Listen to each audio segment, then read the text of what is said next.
5.29 हम लोग भगवद गीता का श्लोक को डिस्कस करेंगे। कितना? 5.29 है ना। तो आप लोग देखिए और बोलिए। भोक्ताराम यग तपसाम सर्वलोक महेश्वरम सुहृदं सर्वभूतानां ज्ञात्वा मां शांतिं रक्षति। बोलिए माता जी।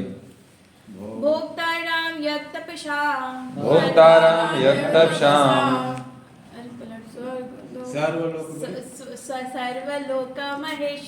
सर्वलोक महेश्वरम सुहृदं सर्वभूतानां ज्ञात्वा मां शांतिं रक्षति। और कोई बोलना चाहेंगे? भोक्तारं यज्ञ तपसाम सर्वलोक महेश्वरम सुहृदं सर्वभूतानां ज्ञात्वा मां शांतिं रक्षति। और कोई बोलना चाहेंगे? भोक्ताराम यज्ञ तपसाम सर्वलोक महेश्वरम सुहृदं सर्वभूतानां ज्ञात्वा मां शांतिं रक्षति। हरि बोल। तो भगवान 5.29 इसमें ये इसको पीस फार्मूला भी बोल रहे हैं। भोक्ताराम क्या बोलते हैं? मुझे समस्त यज्ञों का तथा तपस्याओं का परम भोक्ता, समस्त लोकों का तथा देवताओं का परमेश्वर एवं समस्त जीवों का उपकारी एवं हितैषी जानकर मेरे भावनामृत से पूर्ण पुरुष भौतिक दुखों से शांति लाभ करता है। तो आज जो है 31 तारीख है 2024 का, तो हम लोग इसमें आज जानेंगे कि भगवान ये पीस फार्मूला कितना है। आज हम कितने लोग डिस्टर्ब हैं। तो जब ये हम श्लोक को जान जाएंगे और समझ पाएंगे कि भोक्ताराम यज्ञ तपसाम, जितने भी यज्ञ हो रहे हैं, जितने भी प्रकार के यज्ञ हैं, है ना, उस सबका भोक्ता कौन है? भगवान श्री कृष्ण है। वो बता रहे हैं कि सभी का भोक्ता हम ही। ठीक है। तो हम लोग क्या सोचते हैं कि हम लोग इंजॉयर हैं, हम लोग इंजॉय कर रहे हैं, हम लोग कुछ भी कर रहे हैं तो हम लोग हैं। तो वहाँ क्या हो रहा है? गड़बड़ी हो रहा है। तो भोक्ता कौन है? भगवान श्री कृष्ण।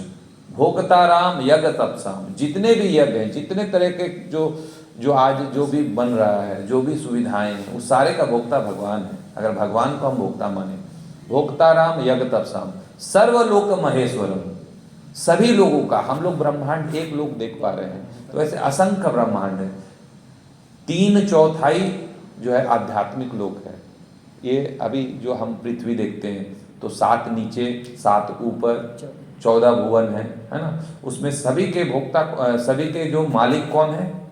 हाँ, भगवान कृष्ण। क्या बोले हैं? सर्वलोक महेश्वरम, एक लोक नहीं, असंख्य ब्रह्मांड है। सबके मालिक कौन है? हाँ, कृष्ण है। हम एक बिल्डिंग बना लेते हैं तो सोचते हैं कि हम मालिक हैं, लेकिन I am not the proprietor, I am only क्या? Caretaker. हम लोग क्या है? केयर टेकर हैं। आप बताइए कि प्रोप्राइटर कैसे हुए, मालिक कैसे हुए? जैसे ही आप ये सोचेंगे मालिक हैं तो आप में अहंकार आ जाता है। लेकिन जैसे ही आप सोचेंगे कि हम केयर टेकर हैं, हम एक संरक्षक के रूप में हम कार्य कर रहे हैं, तो आप में क्या आएगा? एक विनम्रता आएगी, है ना। अब सोचिए कि ये बिल्डिंग जहाँ आज हम लोग बैठे हैं, पहले ये बिल्डिंग खाली था, आज किसी का है और कल के डेट में किसी और का रहेगा। तो हम लोग प्रोप्राइटर कैसे हो सकते हैं? ये हमारा कैसे हो सकता है? तो हम लोग क्या है? एक केयर टेकर हैं कुछ समय के लिए। तो जब हमें ये पता चलेगा कि हम केयर टेकर हैं तो हम उसके हिसाब से देख रेख करेंगे, है कि नहीं। जैसे ही हम सोचते हैं कि हम मालिक हैं तो हमारा ऊपर क्या आ जाता है? अहंकार आ जाता है।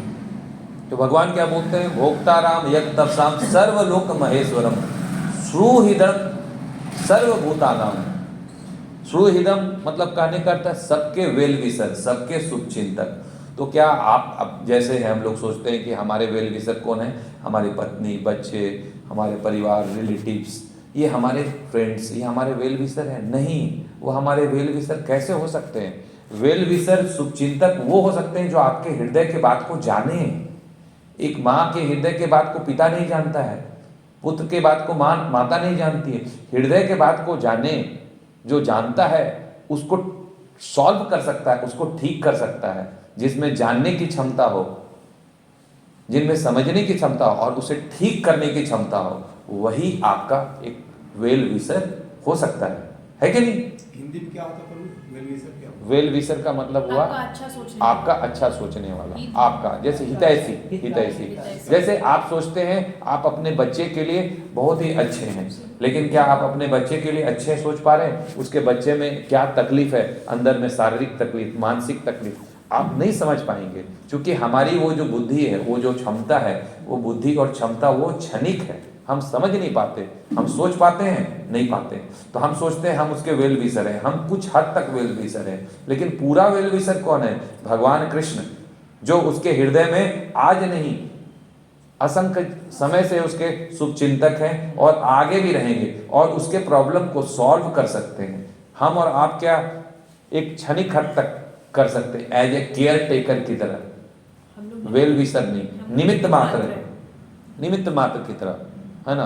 तो भगवान क्या बोल रहे हैं? आयम सुहृदम सर्वभूतानाम, जितने भी जीव हैं, लिविंग एंटिटी जितने भी हैं, उसके सबके कौन वेल विशर है? भगवान श्री कृष्ण। तो भोक्ताराम यत तपस्याम सर्वलोक महेश्वरम सुहृदम सर्वभूतानाम ज्ञात्वा माम शांतिम रक्षति। जो ये जान जाएगा उसे क्या प्राप्त होगा? शांति। आप सोचिए, हम लोग क्या सोचते हैं अपने आप को? Controller, proprietor, enjoyer. क्या हम इंजॉयर हैं? तो इंजॉयर कौन है? भगवान श्री कृष्ण। क्यों इंजॉयर हैं?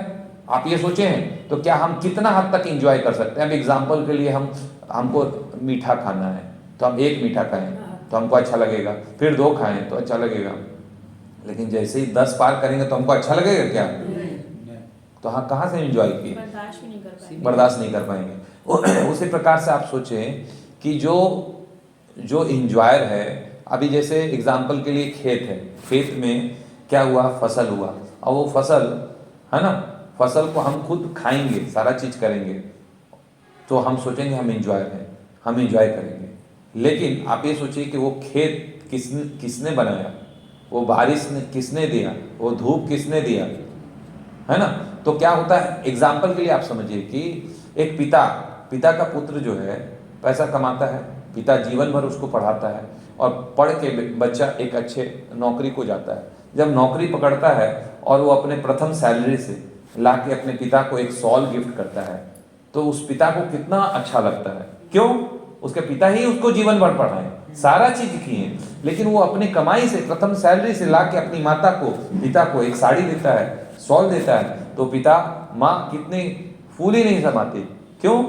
क्योंकि सारा चीज वो क्या शॉल खरीदने के लिए कैपेबल नहीं है, समर्थ है, लेकिन वो बच्चा जो लाता है, उसी प्रकार से जो भी भगवान का ये सारा संपत्ति साम्राज्य उन्हीं का है, लेकिन हम प्रेम से जब उसी चीज को भगवान के लिए बनाते हैं, उसे उन्हें अर्पण करते हैं, तो भगवान बहुत ही खुश होते हैं। जिस प्रकार से वृक्ष के जल पे, वृक्ष के जड़ में हम जल डालते हैं तो पूरा वृक्ष को कैसे मिल जाता है, लेकिन हम जो है उसका तना जो है वृक्ष से अलग हो जाए और बोले कि हम इससे अलग होकर एंजॉय करना चाहेंगे, तो एंजॉय होगा। उसी प्रकार से हम भगवान के अंश हैं। तो भगवान जब कृष्ण प्रसन्न रहेंगे, भगवान खुश रहेंगे, तो इस तरह का कोरोना वायरस और ये जो आज जो संकट हम लोग देख रहे हैं नहीं पाएंगे। हम बहुत सा रुपया बना लेंगे, बहुत पैसा बना लेंगे, तो क्या हम रोटी बना पाएंगे? क्या हम अन्न उपजा पाएंगे? क्या पैसे से?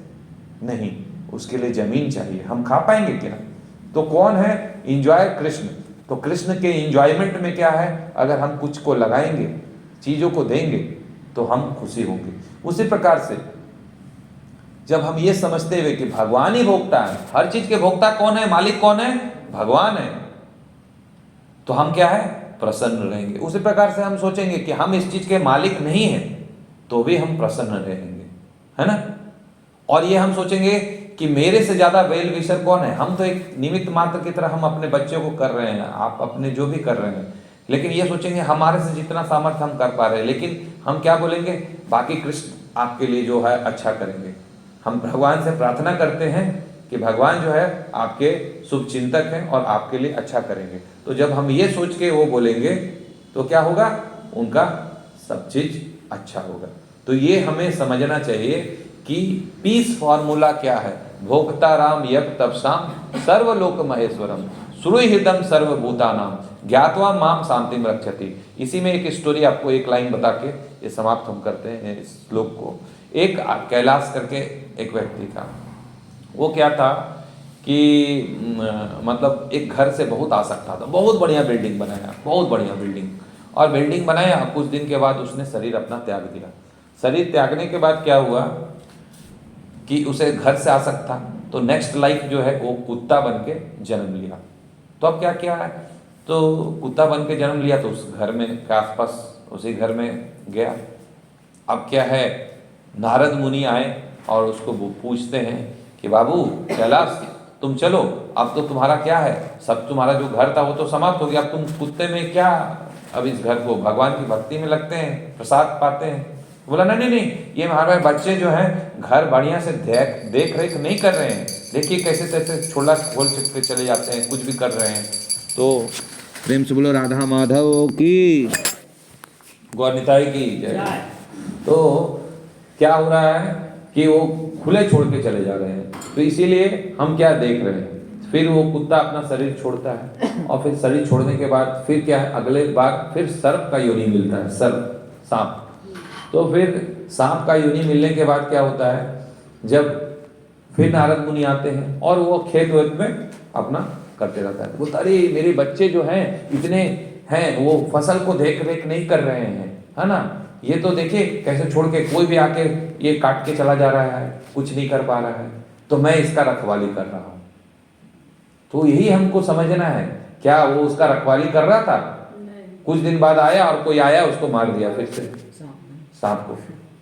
तो हमको ये समझना है कि हम क्या है, कुछ समय के लिए आए हैं, हम कोई पोस्ट में हैं, कोई नौकरी कर रहे हैं, तो क्या है, हम वनली केयर टेकर हैं। अगर बच्चे हैं हमारे तो हम बच्चे को भी उसी तरह से ट्रीट करते हैं कि अरे एकदम आसक्त हो जाते हैं, इसको हम ऐसे बना देना है। आपका क्षमता है क्या, उसको डॉक्टर बना देंगे, इंजीनियर बना देंगे, उसको साइंटिस्ट बना देंगे, उसको बहुत आप शुभ चिंतक हैं, नहीं, you are only the caretaker. आप सिर्फ और सिर्फ उसके क्या है, संरक्षक के रूप में, केयर टेकर के रूप में करेंगे तो आप भी शांति रहेंगे और बच्चा भी सुखमय होगा। नहीं तो ये कलयुग क्या है, इतना बच्चा खाओ खाओ खाओ, उसको देखो ये करो, तो क्या है, हम सोचते हैं मालिक बनने लगते हैं। ये हमारा जैसे ही हमारी मालिकपन आ जाती है हमारे अंदर, हम मालिक हैं, तो हमारे अंदर क्या सबसे पहले आता, अहंकार जन्म लेता है। तो अहंकार को त्यागने का सबसे और अपने अंदर विनम्रता लाने की सबसे बढ़िया है, इस श्लोक को जब हम जानेंगे कि सभी चीज के भोक्ता कौन है, भगवान है, इंजॉयर कौन है, भगवान है, कंट्रोलर कौन है, भगवान है, और सबके वेल विशर कौन है, भगवान है। हरे कृष्णा कृष्णा कृष्णा हरे हरे, हरे राम राम राम हरे हरे। भागवतम का स्टोरी है ना। हरे कृष्णा